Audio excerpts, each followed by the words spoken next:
Hello everyone, welcome to একটু take. কেমন আছেন সবাই? আশা করি সবাই ভালো আছেন। আজকে আমি আরও একটি ওনাশেয়ার ফিল্ম ওরা টিউটোরিয়াল ভিডিও নিয়ে হাজির হয়েছি। আজকে আমি দেখাবো কীভাবে আপনাদের ফেস ক্যামটি সার্কেল ওয়েবক্যাম ওভারলে বানাতে পারবেন। ভিডিওটি শুরু থেকে শেষ পর্যন্ত দেখতে থাকুন। প্রথমে আপনি একটি প্রজেক্ট ক্রিয়েট করুন। প্রজেক্ট ক্রিয়েট করার পরে আপনার যে মেইন ভিডিও সেটি আপনি আগে ইম্পোর্ট করুন। ইম্পোর্ট করার পরে আপনি যে ফেস ক্যামটি ইউজ করতে যান সেটিকে আপনার এই ভিডিওর উপরে রেখে দিন। এরপরে আমি এই ভিডিওটি এখন ফেস ক্যাম ভিডিওটি বানাবো এবং সার্কেল করে দেখাবো। তো প্রথমে আপনাকে যেতে হবে ইফেক্টে। ইফেক্টে সার্চ করতে হবে ইমেজ মাস্ক। আমি এখানে আগেই ক্লিক করে রেখেছিলাম, তাই এটা আগেই চলে আসছে। সো ইমেজ মাস্ক লিখে যখন আপনি সার্চ করবেন তখন আপনার ইমেজ মাস্ক এই মাস্কটি চলে আসবে।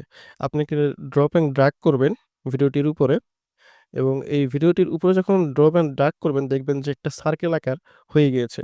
আপনি চাইলে এখন এই ইফেক্টে গিয়ে এইখানে যে ইফেক্ট এটাকে আপনি চাইলে ডানে, তারপরে বাঁয়ে, উপরে কিংবা নিচে যেখানে আপনার সুবিধা সেখানে আপনি পজিশন করে দিতে পারেন।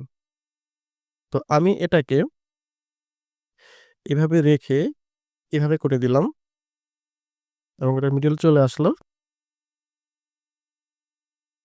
এখন আমি এটাকে একটু ছোট করে দেই। ছোট করে দিলাম অ্যান্ড এটার পজিশনটাকে আরেকটু ছোট করে দেই। হ্যাঁ, এই পজিশনটাকে এখানে রেখে দিলাম। এখন আপনি যদি চান এটাকে বর্ডার দিবেন সাইডে সেটাও পারবেন। এখানে সার্চ করতে হবে বর্ডার। দেখেন এই বর্ডারটা আমি যদি এখন এটার উপরে দেই, দেখেন এখানে কিন্তু বর্ডার চলে আসছে এবং আপনি চাইলে বর্ডারের ব্লারের সাইজ, অপাসিটি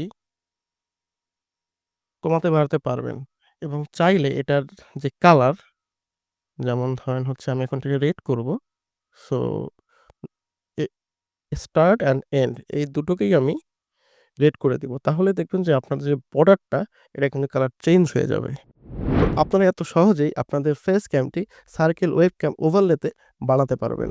কেমন লাগলো আজকের ভিডিওটি? ভিডিওটি ভালো লাগলে অবশ্যই লাইক, শেয়ার করবেন। আমাকে যেকোনো প্রশ্নের জন্য আমাকে কমেন্ট বা আমার গ্রুপে জয়েন হতে পারেন এবং আরও ভিডিও দেখতে আমাকে এখনই ফলো বা সাবস্ক্রাইব করে রাখুন। দেখা হবে নেক্সট ভিডিওতে।